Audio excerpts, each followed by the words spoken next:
I'm Chris. I'm Peck. I'm Petrie.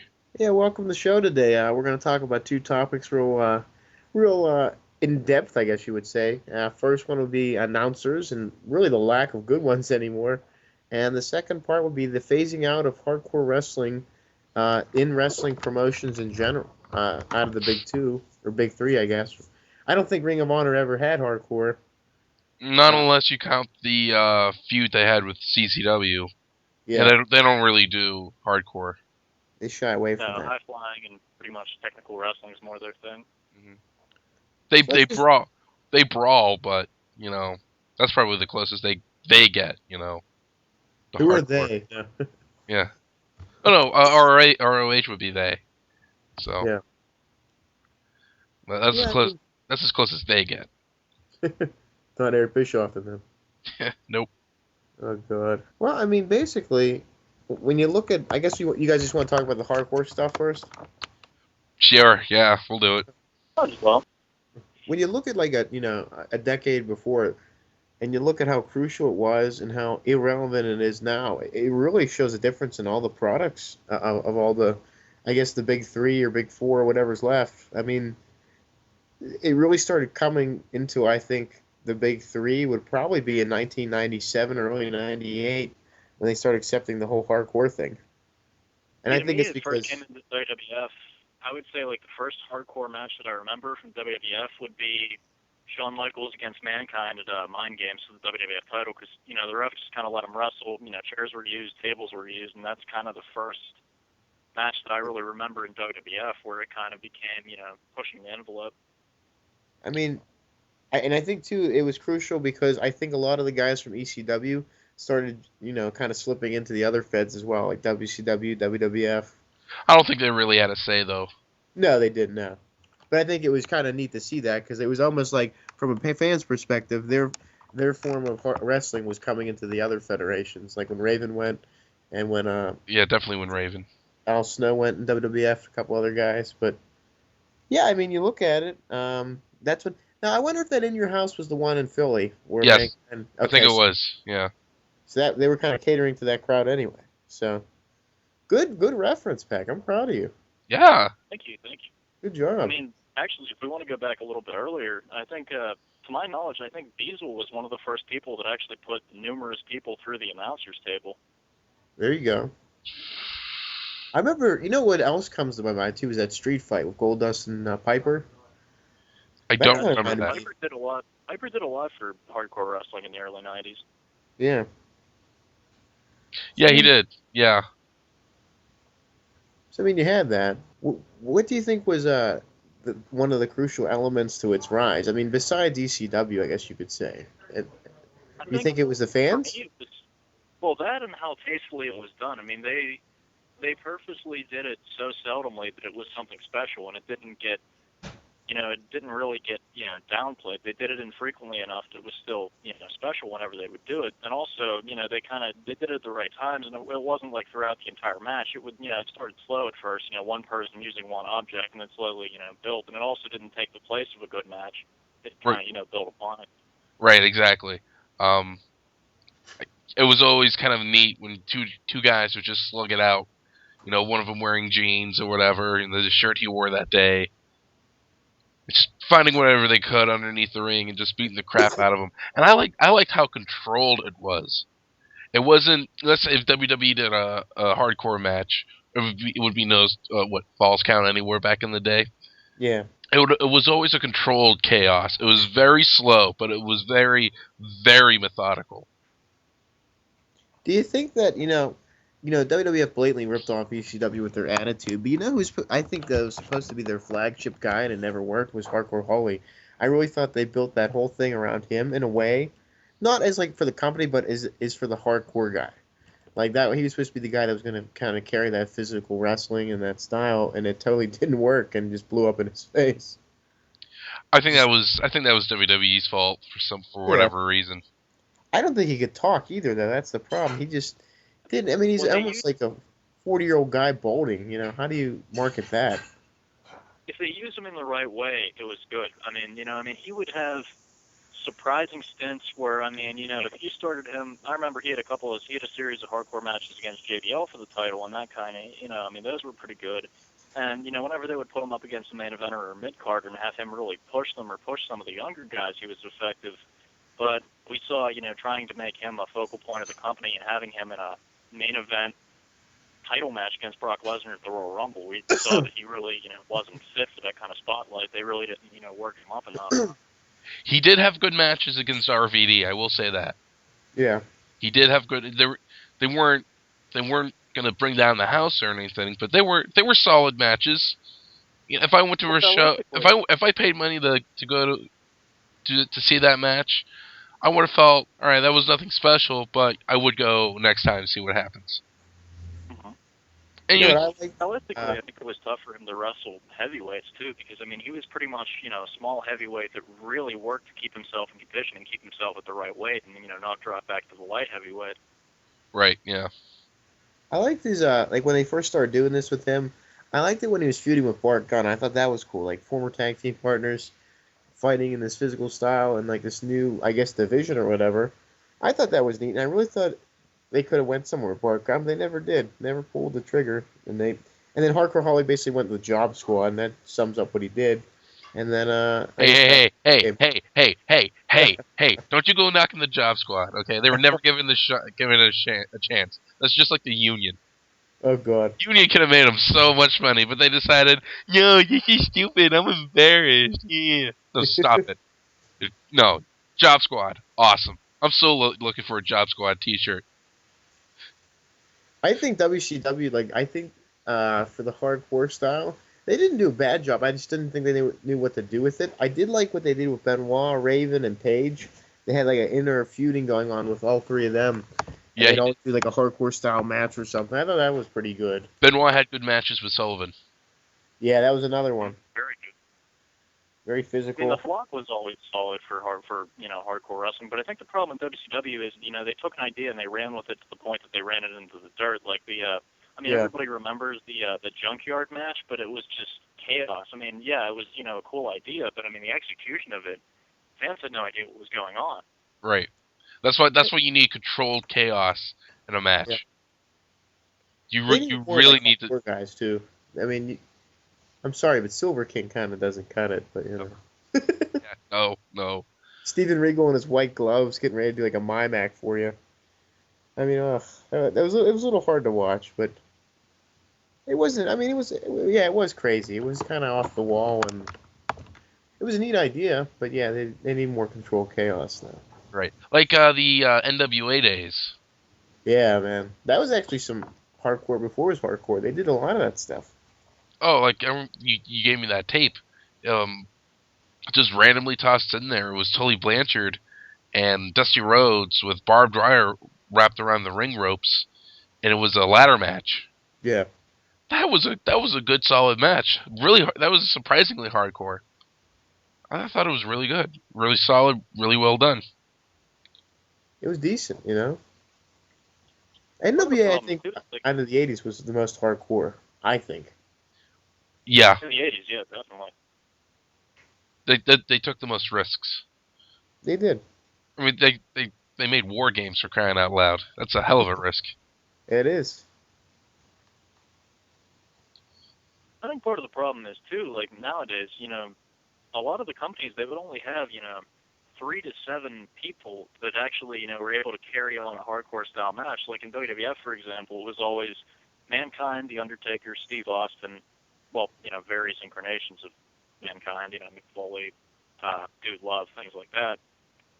But, the rest of them, as far as main eventers go, it was pretty thin other than that. Shawn Michaels could be counted on for a ladder match, Jericho, the Hardys, Edge.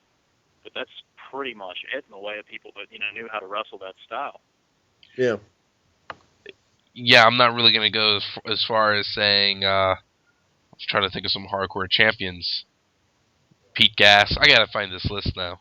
He was champion for a second. I remember looking that up. That 24-hour rule killed Holly, The Big Show, Kane, Crash Holly. You forget Crash Holly, Steve Blackman, Ken Shamrock, Undertaker for a period of time, Rob Van Dam, Tommy Dreamer, Val Venus. I want to say. I'm not sure though. I have I a think even I was hardcore champion for a period of time though, so I'm not really That's sure. There good. were a lot of them. Yeah, I think that's what killed the hardcore division in WWE. The 24 the 20 they're good ideas separate, but you can't put them together. I No, mean, that's like putting cheese on your, seafood. You can't do that. I have a great hardcore match between the Brawler and Al Snow. Oh God. It's from like SmackDown, or no, was that Chuck on Saturday night or whatever? Mhm. That was bad. Okay, wait a minute. I'm looking up on Wikipedia. Wikipedia says overall there were 229 reigns shared between 52 wrestlers. Jesus, wow. too much. Yeah. Raven had the most reigns with as champion with 26. Uh, let me see who reigned the longest. I want to say Steve Blackman or Tommy Dreamer. The Big Boss Man's fourth reign was the longest in the title's history at 97 days. Well, Oh. Right. But that 24/7 rule created chaos. I mean, they were doing their own thing at that point with the 24/7 title. That yeah. wasn't really hardcore. It was just a random fight in the middle of Entertaining. yeah. Yeah. Then they kind of killed it in 2000. 2002 is pretty much the end of that whole era, I think. Oh They yeah, kind of phased it whenever they out. killed the Intercontinental title. Yep. Yeah, that was horrible. And the European title. I mean, I could see getting rid of that one, but not the IC belt. I mean, come on. Yeah, it was bad. Mm-hmm. Yeah, What about those WCW's hardcore division? just as bad. They didn't really take it seriously. And they didn't put a lot of effort into it. I mean, there was like basically is what WWF did. It was all the guys that were just lower mid carder or jobbers. And they threw them in a division and jobbed them. I mean, they had like Jerry Flynn, Bigelow, the Faces of Fear, Hugh Fit Morris, Finley. Fifth Finley, Brian Knobs, um, Norman Smiley, of course. We can forget that. Yeah. It says Terry Funk was WCW hardcore champion. Yeah, I was just gonna say Terry Funk, Crowbar, David Flair, um, the Johnny the Bull, and Big Vito. That was pretty much your whole. I mean, almost your whole division there. Yeah. And give or take, Raven and the Sandman were there, and at points as well. But it was pretty much just used as like, whoever we can find, let's just throw them in a hardcore match and go with it. They tried doing that hardcore soldier thing with like Brian Knobs and Finley and Al Green. It was terrible. Was that the one with Master P?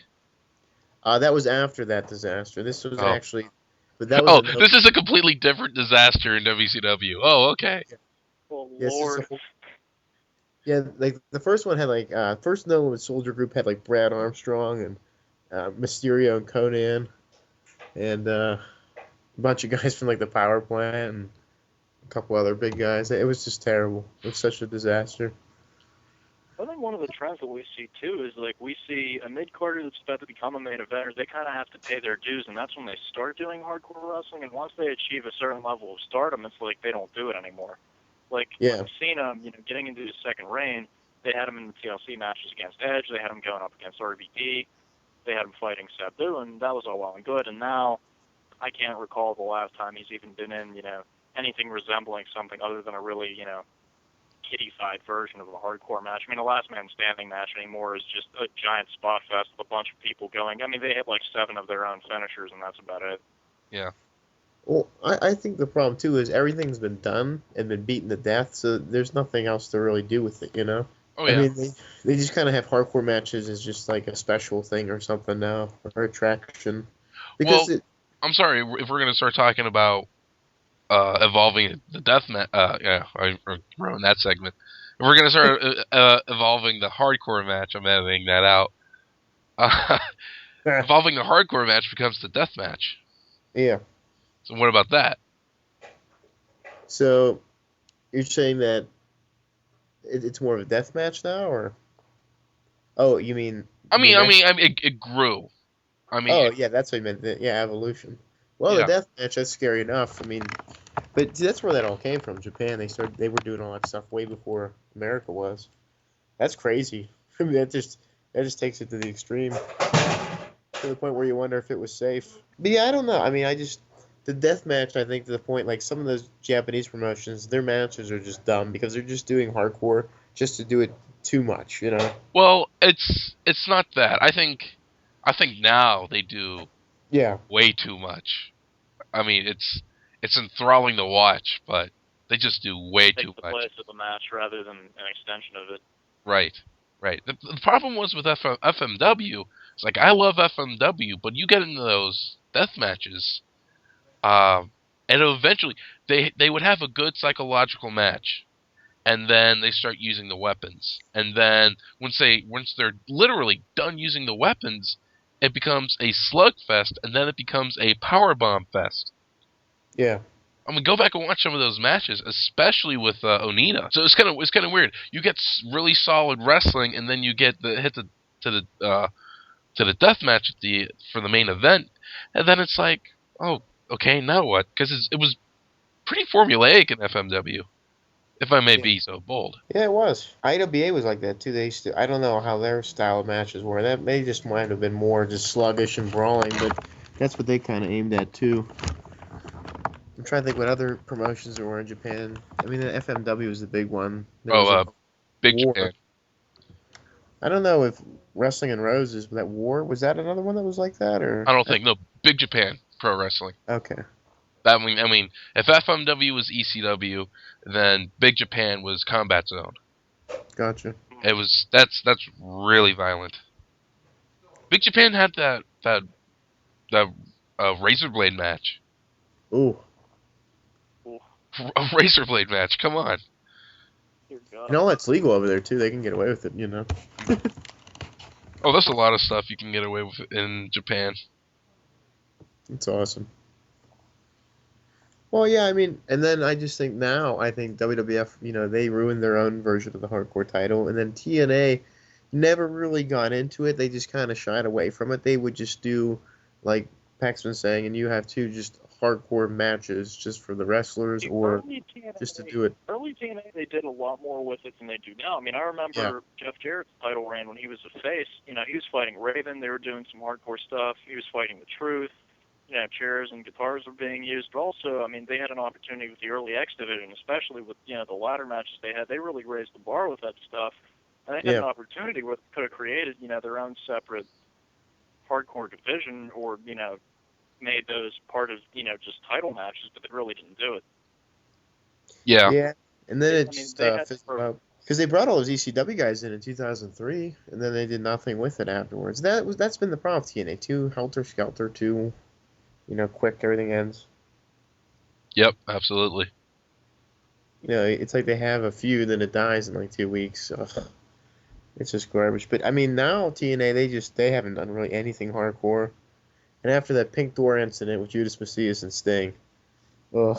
I can't remember that now. I have it on tape. It was like it was on one of the Impact shows. I gotta look that up now. Pink It was Door. terrible. It was so bad. It's in the back. It showed how flimsy the TNA set was, and it just kind of made their set look really cheap. They would throw people through like the wooden paneling of the stage, and it would look like cardboard. It was just awful. They always go back to that one place too and do it. It's just so bad. Yeah. Ugh. Yeah, so I mean, WWF hasn't really done anything to attribute to it. They've pretty much banned it, kind of shied away from it. They did bring ECW back and destroyed that. They were supposed to have one night stand, and they made the main event John Cena versus the Great Khali, and because of fan vitriol and anger, they had to move it out of Philadelphia and go to Tampa because they would have gotten out of the building. Yeah, they would have got murdered with that show. No way. Because I even called New York. I was calling the ballroom or trying to call the ballroom. I couldn't get their damn number, to get tickets and stuff. Because I wanted to go. We were going to go out there to see it. I wanted to see it. But once I knew it was in Florida, I was going to stink, and it did. And then ECW went under, and the typical McMahon fashion. Everything's a great victory for him, but it's garbage really for the fans. And at that time, either Vince McMahon or Bobby Lashley was the WWE champion. That was just awful. Ugh. Yeah. And now, I mean, like really TNA, they don't do that anymore. They don't really do anything anymore. They just kind of fart around. But yeah, I mean, there's no hardcore division anymore except like you said, CZW. They're like the only, I guess, strong going wrestling promotion that does that. IWA Mid Oh, South. Yeah. speaking of TNA, did you hear the allegations that Jeff Hardy has been wrestling drunk and high, and they're thinking about getting rid of him? That's I what I have heard. I have not heard that at all. Yeah, apparently the last time he wrestled Matt Morgan at the pay-per-view, he was intoxicated, Nice. and they were considering making it a three-way with Matt Morgan, Jeff Jarrett, and somebody else, and just taking Hardy out of it completely. I wouldn't doubt it. Wow, that's a hell of a last minute decision to make. I mean, they didn't do it. They ended up, leaving it, but I'm not really sure how much his title reign's going to last or his employment. I mean, it's obvious he's like the new Jake the Snake. Like, his drug problems are starting to overwhelm his success, Yeah. But Yeah. I don't feel bad for him though. He made that decision. you know what, Yeah, though, with TNA, who does? And you know what? Just to say about the hardcore stuff, the only thing that really TNA has done has been that Monsters Ball. That's like the only time, and like, you can really get a hardcore type match, except at Lockdown and if they do the barbed wire ones around the ring. But Monsters Ball is like the big one, and you would wait for that every year at Bound for Glory or in another show. And this year, I didn't think it was that good. The match between Van Dam and Abyss, it just seemed like another hardcore match. It didn't feel like a Monsters Ball. I love the concept. Well, I didn't even know that was a Monsters Ball match. Yeah, well, yeah, it was. They had a scheduled Monsters Ball, and it just wasn't like that good 30-minute match you usually get out of those ones, Now, see, I love the concept of the. I love the concept of the first Monsters Ball. They were Yeah. locked in a box for 24 hours, and then they wrestled, and they, like, during the pay-per-view, they're showing, like, them, like, inside the box and stuff, and I thought that was really cool. Now it's just, like, they just come out and do whatever. There's Yeah, no, but it like, was really cool angle to it. No. It's a shame. Yeah, and that's their fault. That's their loss. That's like their only last real attempt, except like like Lockdown and Barbed Wire Massacre. That's really only been any type of hardcore like steadiness in TNA. I mean, like after Tyler said between 2002 and 3, that's pretty much been it. They'll use a couple of objects like recently with Hardy, but I mean it's not a hardcore match in and of itself. No, just like an interference thing or just something sleazy and shady. But I mean, I think it's pretty much safe to say it until they get desperate, until they need it again. I think hardcore is just kind of gonna fade out and kind of be a fad and a trend. It's a shame. Yep. But yeah, I mean, rest in peace. I mean, I guess established in 1994, died in 2003 or 4, I would say. So we can send that out on a happy note. What's everyone's favorite hardcore matches? Okay. Now this can be from any time period too, I guess. Yeah, sure, whatever. Pick one. Okay. I gotta say, I'm saying screw it. I gotta go with the Cage of Death. Okay. From CZW. I'm not a fan of that style of wrestling, but every December, whenever that rolls around, I perk up and I listen. Right. I love the idea how it's different every year. Yeah, it's cool. It's a cool song concept. My two favorites, I got to go with this one because it was on a grand scale at WrestleMania, and that had never really been done before. I got to go with Edge and Mick Foley from WrestleMania 22. Yeah.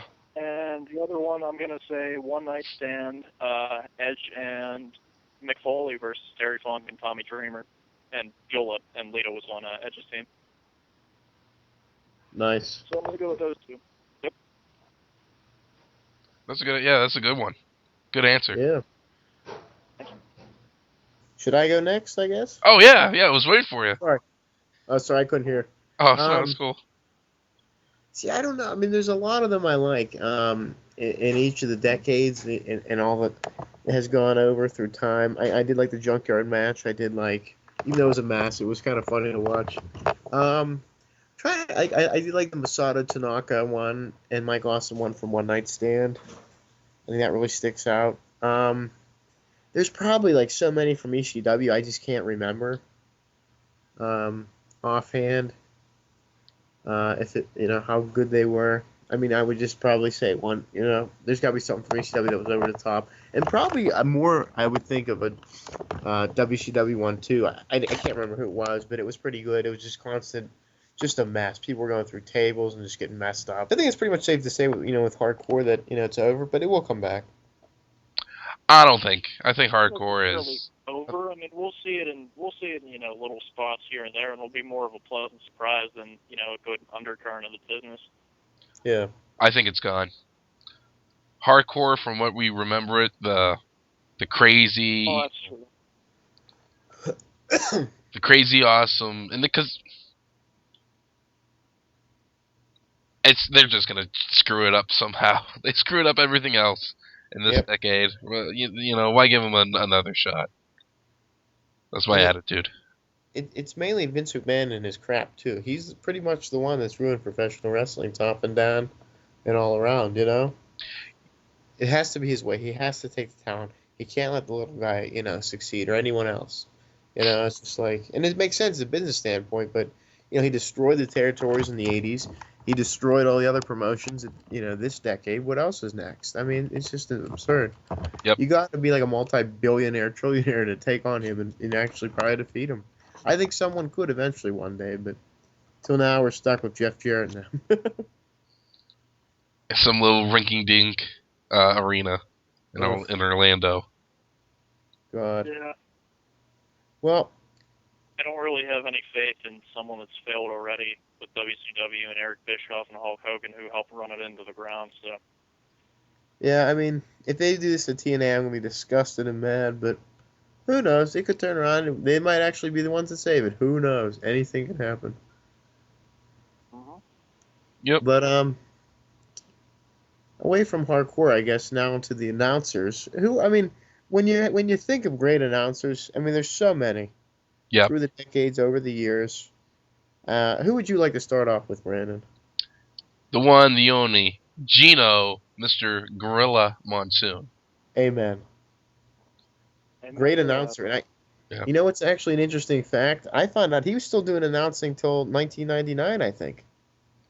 Get out! I thought he was just in that gorilla position. Yeah, well, actually, I was listening to one of the matches on YouTube. It was like, for us, it was Shotgun Saturday Night, but for whoever who taped it, it was Superstars, and he was announcing with somebody else. It was pretty cool. Whoa. I know. Whoa. I gotta find this now. Whoa. Yeah, it was crazy. And it wasn't like a special thing. It looked like this was like the norm. So I guess he just, was doing it in other markets or something like that, But maybe in Canada or something. Yeah. Oh. Or New York, maybe. It was interesting. It was really cool because he's talking about Steve Austin and The Rock and all that. And because usually, the last time I thought I heard him was like 94, 95, and then to hear that, it was pretty cool. Yeah, I really got to look this up now. The last memory I vividly have of Gorilla Monsoon is WrestleMania 12. This match will continue. Yeah. Because he was like the president or something at the time. Right. Or he took Jack Tunney's thing, whatever the hell that was.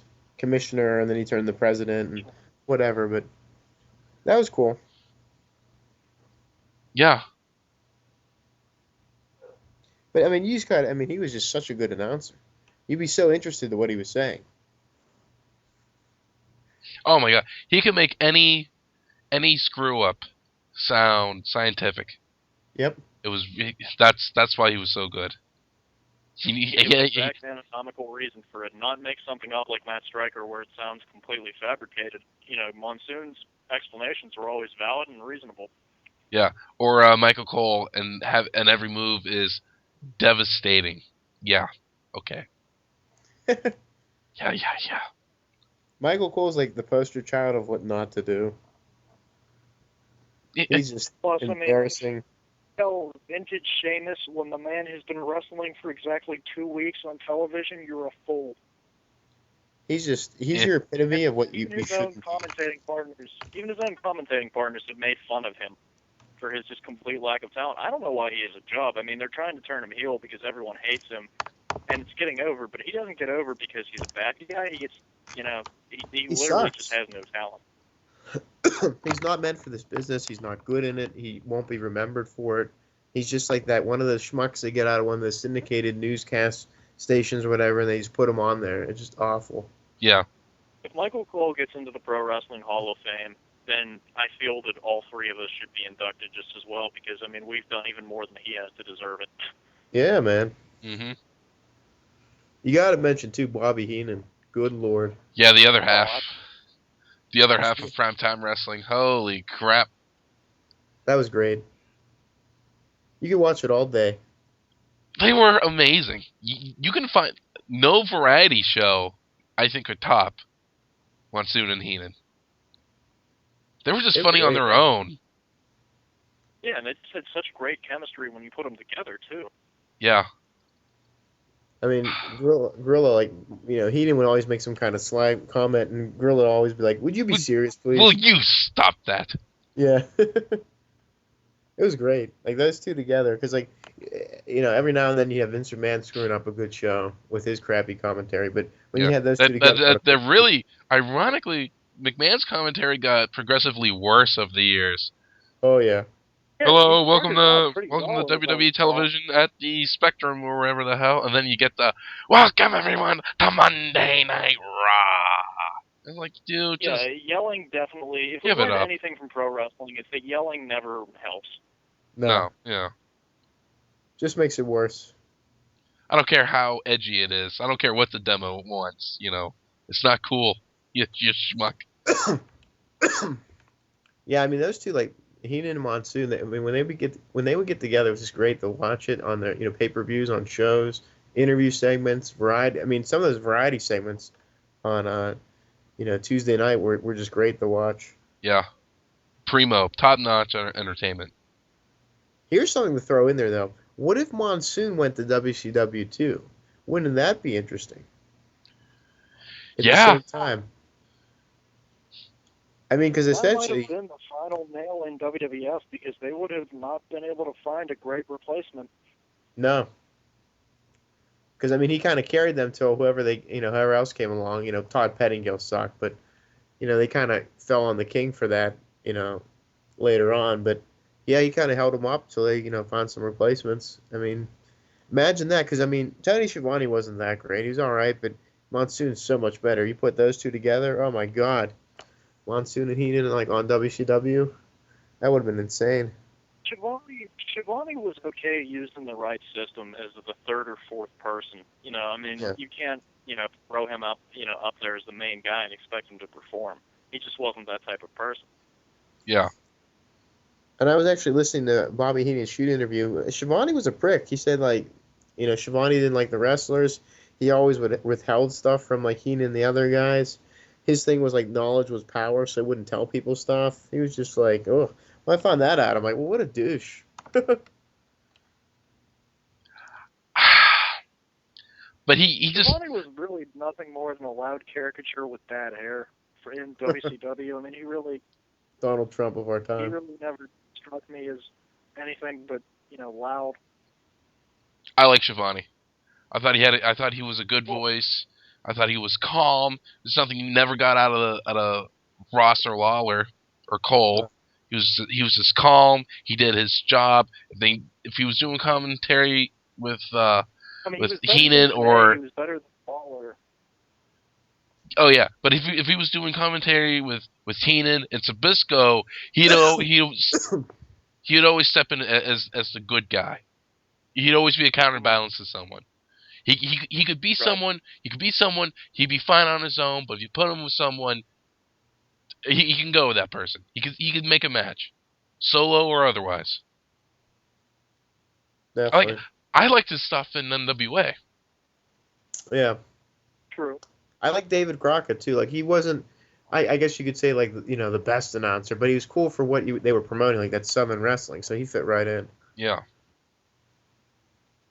And you got to mention, I mean, David Crockett, just because like his family and all that too. Like they made the Crockett promotion what it was until they sold it to Turner, And actually, he got screwed out of that. They told him he would still be doing the announcing. He said 3 weeks later they pulled him off. I would have been pissed. Oh yeah. He was too, I Oh, think. I mean, I wouldn't blame the guy. I always wondered what happened. I'm like, why wasn't he doing the announcing? Because I didn't like Ross when he came in. I thought he sucked. Oh Too yeah. I hate. serious, so boring and bland, and just too serious and just uninteresting. Ugh. And then the WWE machine got a hands. They must have took the same formula of what they did to Lord Alfred Hayes. They gave it to Ross. Ugh. Ruined it. It was weird though. I remember I watching never those really, shows, and I'd see them like the I never Steiners really, and Luger. He'd announce them. That was crazy. It's for amazing some reason, watching. it's like, I'm sorry, Fat. Go ahead. You're trying to get something out. I was going to say, just Jim Ross to me, though, I mean, your criticisms of him are definitely valid, but to me, I think it was just kind of one of those things where I just got so used to it over the years that it didn't bother me anymore, and I was just familiar with it. For Like, me, it really didn't bother me, but I mean, compared to, Heenan and Monsoon, I mean, he was nowhere near the quality, but I mean, he just really didn't get on my nerves that much. he always just bothered me. He screamed too much in the end, and just like, Right. ugh. And he would. One thing that always got me about Ross was that regardless of who was okay, this was a typical Raw announcing wise. Beginning segment, Ross would do his thing about that, and for all the other segments except for the main event, he would go off about ticket sales and the main event. And then once we got back to the main event again at the end, it was right back to the main event. Awful. You know, you're calling wrestling matches. Call the damn matches. You can go back and watch some of those Raws back from like '97, and if he's bored, he'll crap out. He Like, will. so you see any good movies recently? Like, dude, you're working, you schmuck. Why Yeah, would you no, do that to them? Yeah, call the match, talk about the move. Monsoon would never do that. Like, even though it was boring, I mean, some of them were really bad. He said this is just a stinker, but like he would either, like you said, talk about a scientific move, or if it was sucking, he would just make something out of it. I mean, Right. yeah. And how much Throw it out. money you want to bet that Gorilla Monsoon, after he just watched a bad match, how much money you want to bet that he went out to the back and he talked to those guys and to get better? Yeah. I Ross wouldn't did doubt not. it. I mean, Ross that's would just what criticize. seems to be within his character. Yeah. Hmm. I mean, another guy that annoyed me on the mic was the King. Yeah. In the '90s, just a freaking ferret, or like he acted like a gerbil. It was awful. He was funny with the quick little one-liners, but That was it. it's just, yeah. I mean, there was nothing to it. Right. I mean, I think how did Jerry Lawler go from screwing, Miss Kitty and screaming about puppies or whatever, and Yeah. when did he become nominated for sainthood? Hall of Famer. Well, no. How did he become like nominated for sainthood? Because whenever like something like bad happens to a good guy, like this is the worst thing I've ever seen. I can't believe what we just saw, dude. You poked Terry Funk's eye out with a pencil. Shut up. I know. You were so full of it. Awful. I had It was enough. hard to watch. I mean, he was definitely better as a heel commentator. I mean, him trying to be impartial just didn't work. No, I don't think it's working out. Actually, with him as a heel, it's weird. You go back and you watch some of that '90s stuff when he's making fun of, let's say Owen Hart, Jake the Snake. Yeah, let's go with Jake the Snake. When he's killing Jake the Snake about being trying to recover from being an alcoholic. Jerry Lawler was just ripping him to shreds, and if you turn the tables back on Lawler, he gets so defensive and pissy. He can't take a joke. No. Oh. That's just awful. I mean, he's really low on my list for that. Either you take the joke or you shut up. Definitely. He was just a whiny maggot. I would rather listen to Brian Christopher talk. Yeah, I mean, the King is always just. It's like he and JR were just two cartoon characters. They they didn't lend anything real to the match. No. And maybe, he's had, 40 years of in-ring experience, but you wouldn't know that from listening to him, listening to him talk. Right, because he's too busy talking about puppies! Puppies! Puppies! Puppies! They're tits, asshole. Who cares? Oh, And let's be God. honest, being memorable doesn't mean you were great. I mean, yeah, I remember all the calls JR made during Hell in a Cell, Undertaker versus Mankind. Yeah. Do I necessarily I remember remember all the because of calls how made great during. they were? I only remember them because, whenever I hear the words, I think of what happened in my mind because I remember the match. I don't necessarily remember what was said. Mm-hmm. He also called Kenneth from Hell. So, done. Huh. Yeah, this is true. And another garbage. I mean, you got to mention Gordon Solie as an announcer, though. How great was he? I enjoyed But, him. yeah, he was solid. He was a professional. He really was. I mean, till the end. I mean, he was just a constant professional. Never really went out of character. Always mentioned, about how great athletes were and how wonderful they performed and the athleticism. Just a professional all the way. Like Yep. you'd never see Gordon Solie say, "Oh, this is a stinker." No, he'd be like, "Wow, this is interesting." He would just keep you into it. Right, absolutely. There was always a respect there. And not only that, he could call. He could paint a match for you. If he was working on radio, he'd do just fine. If he was doing baseball or football or hockey, I think he'd do just fine there too. Yeah. Sure. He was just a heck of a guy. I mean, just could totally. And he wasn't used well, I think, in the end during WCW. No, he wasn't. They just kind of put him on the B shows, or he would be on, like, I know he was on the main event a lot. He'd do some pay-per-views. He'd do, like, a lot of updates and special reports, but it's just, they could have did a lot better with him. Absolutely. Yeah. I mean, but maybe that's what he wanted, though. Maybe he wanted a lighter schedule. Maybe he was doing more. I honestly don't know. Maybe he was doing more behind-the-scenes stuff. Who knows? You never really know. We talked a lot about, great people in teams and, people that were part of an organization, but how about the one man that was actually able to call, entire matches by himself for years, Joey Styles? Yeah, he was good. I mean, you gotta admit it. He really did. He carried ECW. But the more I watch Monsoon, too, the more I realize, well, Monsoon did the same thing, Yeah. But he was good, though. I mean, you gotta give Joey Styles some credit. He carried that. I mean, he was the only guy, really. I guess you could say he's a mishmash of everyone else. Yeah. He was excited to be there. He knew the wrestlers, kind of knew the moves. If he didn't know the moves, he would definitely report back, especially with all the Lucha Libre matches. He would do that, or at least admit to it that he didn't know what the moves were called. That takes a lot of nerve. That takes a lot of balls to do that. Yeah, it does. He gave really good interview segments. Even when he had a partner, he was still solid. He was a good face. He was a good face commentator. Definitely could help get the talent over. Yep, it's important. He was one. Him and Heyman were the reasons that talent got over, because Heyman gave direction and then he pushed the hell of him on the mic. And he was just good. Yeah, he never buried anyone. Lawler, Ross. Boys, you have some explaining to do. Yeah, I know. Yeah, it was just bad. Oh man. Yeah, I remember.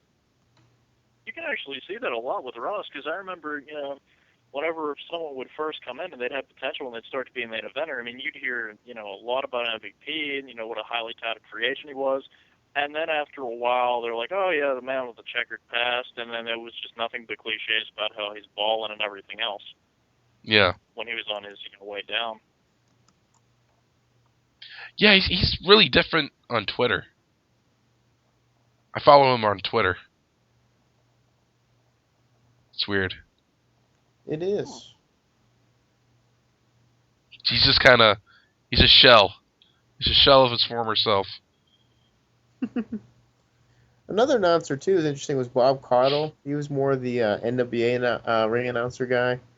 More of a play-by-play guy. He was pretty good. I liked him. I can't remember who you're talking about. I'm looking that up. Bob.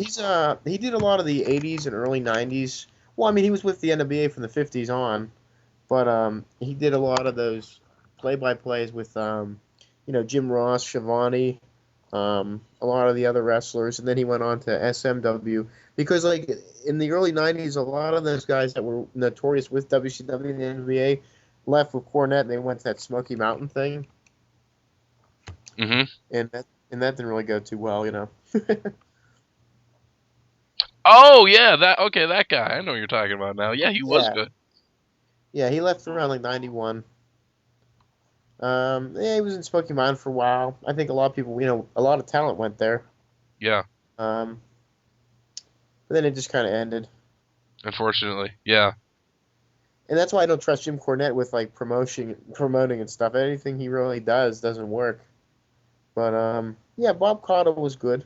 I liked him. Another guy too that I enjoyed listening to. I think was Eric Bischoff as an announcer. Like you could say he was crap, but I thought he was good. I mean, he kept you interested. He was, it wasn't bad. I mean, he really wasn't meant to be one, but he was there. I mean, no Yeah. problems with him. See, I always preferred whenever they would have Kevin Nash come on the microphone, for spot duty. Yeah. He always did a surprisingly good job.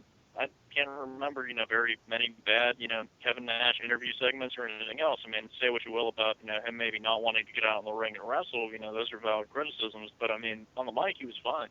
Yeah. Yeah. It's like CM Punk on the mic. It's good, especially when especially when he's not on short of a lease in WWE. Yeah, but even still, put it this way: I hadn't watched Raw for about 2.5 months, and I really I wouldn't even watch a match. Now I actually find myself I'm able to stand about an hour of it with CM Punk, and that's pretty good considering how bad the product has become lately. Yeah. It's just I'm so not interested in WWF anymore. It's so stupid. It's just like, who cares anymore? What's the point? There's no point. There's no drive. There's nothing. They're not going to care because TNA isn't where they're at, so they're not going to do much. They don't feel like they need to push themselves. They feel like they can just walk out and do the bare minimum and still win the ratings. And unfortunately, they're right. I mean, superstars with nothing but mid-carders, they don't even have main eventers appear on the show anymore. They're already, killing TNA. Yep. Unfortunately. Speaking of great announcers, you got to mention the Ganyas. Man, were they awesome? Oh God. Yeah, staff. Oh Vern, everybody. Larry Nelson, they were wonderful, weren't they? no, I don't want. No, my brain's rejecting this. No. Ron Trongard again. He was incredible, was he? Ron Trongard here. Ron Trongard. I hate him so much. I think I hate him more than WWE Alfred Hayes. He looked like some kind of woman in drag with a wig. It was weird. Yeah, he looked like an Ethel Merman. He did. If Ethel Merman was a man, that's what you get. You get Ron Trongard, kids. I think the entire AWA staff was just off. From right. all your announcers to your bookers, everything. What a car wreck that was. They were hot for a while, but then they just crashed and burned. They were amazing in the 70s. Yeah. 80s, it was like, what the hell's going on here? Yep. And for that 1 year in the 90s, it was like, oh my God. Would you just stop it already? You're embarrassing yourselves. So roll over and die. I know. When you have Harley Race who can't go fighting like Larry Sabisco or whatever, that was terrible. Right. It was embarrassing. It was. It was like watching a retarded bear at the circus. Take him away from all this. Well, I'm trying to think of another good announcer. I think if he's limited. I mean, Mike Tenay's a good one, but he can't do the full play-by-play thing. He's like what you always say. He's good for knowledge and information and giving you facts, but right. As for like a play-by-play thing, no way. Get him out of there as soon as possible. right? Like if back to his WCW days, Shivani would be the good guy, Heenan would be the bad guy, Tenay would be the third guy. Just Yeah. it's like, all right, I'll fill in the blanks, and he was good with that. But He was. now he can't. I'm not sure if it was because of Don West or Taz or maybe his writers or something. Yeah. Maybe he's just falling apart. yeah. They need It's somebody else. And I'm not even really sure what it is, or maybe it's just that everyone he was with before then covered up his flaws. maybe yeah. I think they did because I mean Heenan could, if he was making stupid comments, Heenan would say something, or Shivani, he would always do the play-by-play. So you never really got too much of Mike today, which was a good thing. And then we did in They TNA. It always was like, had God, a disadvantage physically of where anybody could pretty much intimidate him. it's rough. Well, no one can intimidate Joey Styles, No, Yeah, Oh. true. Bradshaw. Good. I like to see somebody new though. Like I like to see, instead of all these recycled people and all this trading back and forth, I like to see a new announcer, like someone new that's good. I'll be honest with you though, I didn't hate JBL commentating. No, he No, was he- good. It He was was nowhere near as bad as Taz. It was nowhere near as bad as Taz. He was ridiculous. He would say these outlandish heel things. I think that's one of the reasons. Just like, oh man, Yeah, he wasn't bad at all. He was pretty good. Like I don't know how long he was an announcer for. I'd probably say like a year or so, yeah, maybe 2 years, and that was it. But it was good. Better than Taz. Taz was awful. In-ring history with most of the competitors. I mean, Taz can say, "Oh, I wrestled Triple H once, and let me tell you, brother, I don't want to do it again." It's like, Taz, you wrestled him for 8 minutes in 2000. You've had more concussions since then. You don't remember the match. Stop trying. Triple H isn't the same. We're not the same. It's a completely invalid point. yeah. I don't know why the best free agent ring announcer, or play-by-play announcer. I mean, couldn't they have gotten somebody else? I sure would have. I wouldn't. So what? He's released. We can get. There's plenty of talent out there. Even the new guys they bring in, Matt Stryker and that other guy. Oh my God! When they were doing ECW, I think they did one match at WrestleMania 24. It was hard to watch. It was like watching a gay couple argue. Like and they were still being polite about it. Yeah, they were winning. They won Best Announced Team on the Slammies. I was like, what? It was They're awful. it was.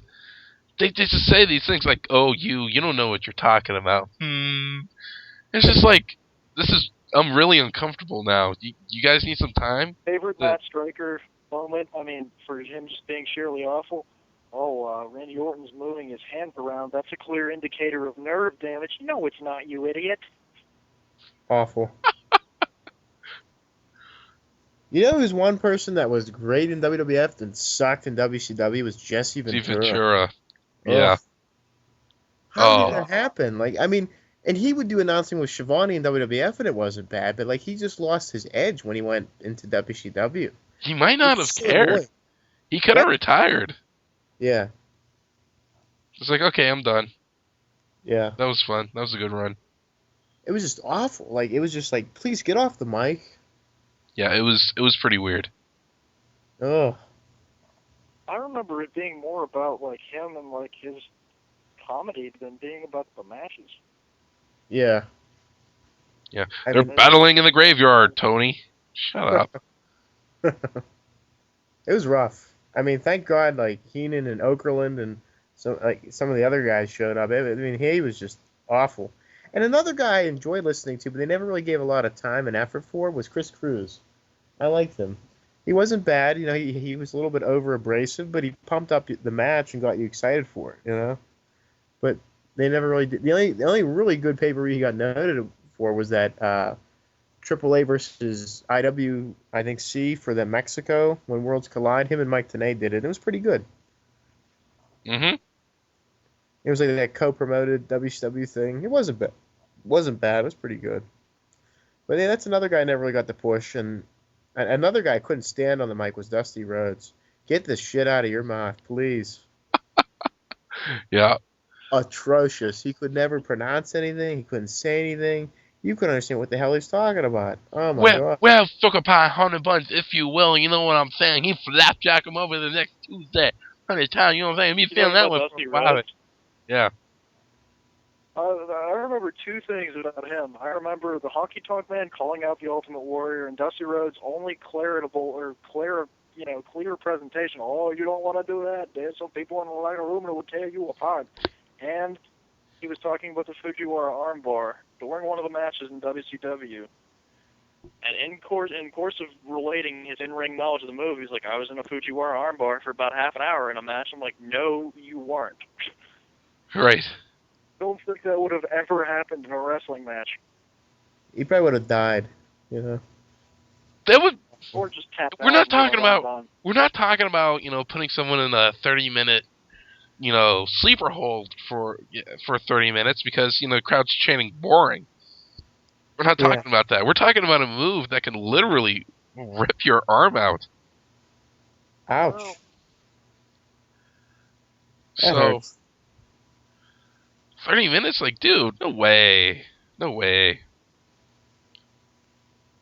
I mean, that's another thing too. A lot of former wrestlers that have wrestled and then they become announcers. I think they're always better announcers than I think than some of the actual ones because the fans can buy into what they're saying because they've been there, they've done that. You Yeah. know. So I mean, I think that was pretty good talk. There's a lot of restraints placed on people too, where they're only allowed to say certain things, and they're only allowed to. Yeah, they can't say that someone's a better technical wrestler than John Cena, even though we know it's true. Yeah. You got to say too, Mean Gene Okerlund, a good announcer. I enjoyed his play-by-play. It was funny. He'd just say random things like "ouch," "ooh." He was good. Fuck it. Yeah. Who could forget that?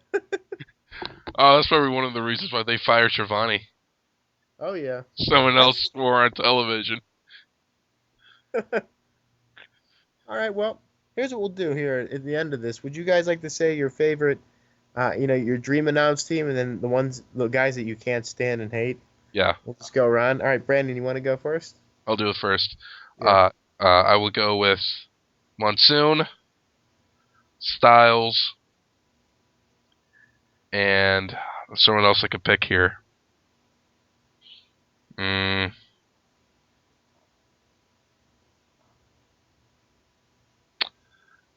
I would go. I think I would go with JBL in retrospect.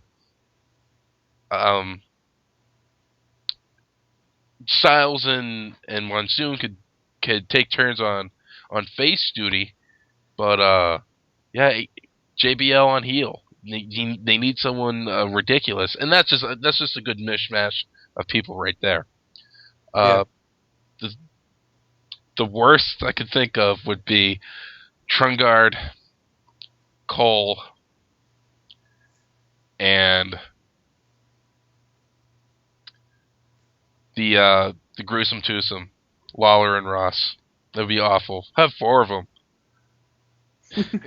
Yeah, go back and forth. Lawler and Ross, and then cut to Trungard and Michael Cole. That'd be awful. All right, I'm gonna start off with my nightmare. This might make all of you cringe. We're gonna start the show with Vince McMahon yelling, "Welcome everyone on Monday Night Raw." Then Oh God. we're gonna cut to our commentary team. We're gonna have Michael Cole as the only voice you hear for the rest of the show until Matt Stryker decides to give obscure medical terminology, and occasionally Don West yelling like a hyperactive 4-year-old. If that's not enough to scare you and give the soundtrack to your nightmare when Freddy's coming after you, I don't know what is. Oh God. If I go to sleep at night and they narrate my nightmare, and if they commentate my nightmare, I'm never getting up again. Actually, I'll never sleep again. If I do wake up, I'll just take caffeine pills and just stay up for like 7 straight days till I die. Good. That's not excessive at all. Nope, sure isn't. Hey, it's better than Michael Cole. Yeah, it really is. Or you could just stop wrestling. You could jar of peanuts open. Okay. What do you have a jar of peanuts for? I'm trying to eat them, but they won't open. You trying to eat penis? Peanuts. I tried. Oh Planters. my. Schultz? Well, I was just waiting to see who your favorites were. Oh, my favorites. God, I was so preoccupied by my negativity. I'm gonna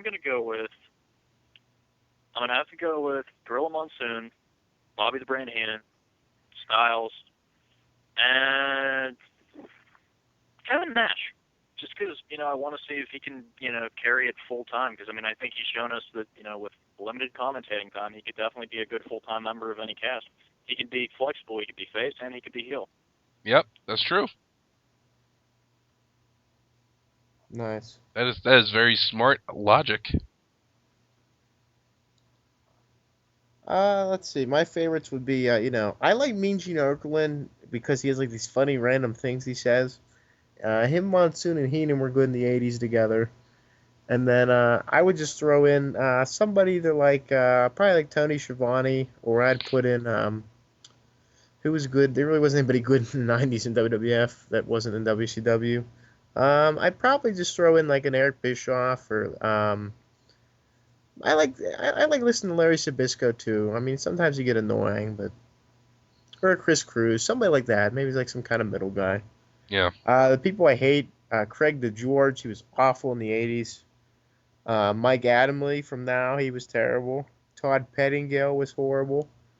Oh yeah, and in my favorites, I'd have to put Gordon Soley too. It has to be in there.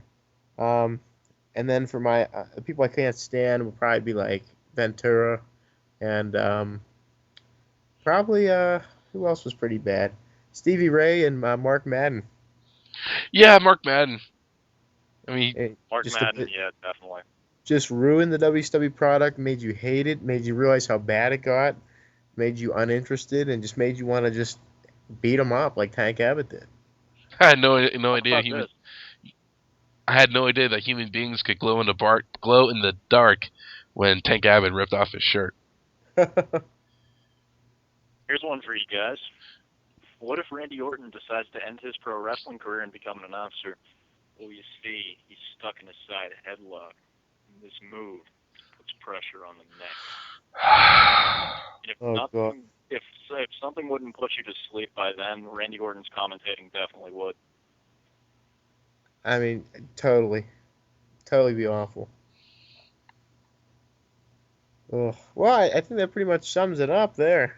Yeah. Oh, makes me sick. Thank you for joining us for this other wonderful wrestling talk segment. I've enjoyed it. I hope you guys have as well. Yes, we have. Here. Well, I'm Chris. I'm Petrie. I'm Beck. Thanks for coming. We'll see you next time. Love you.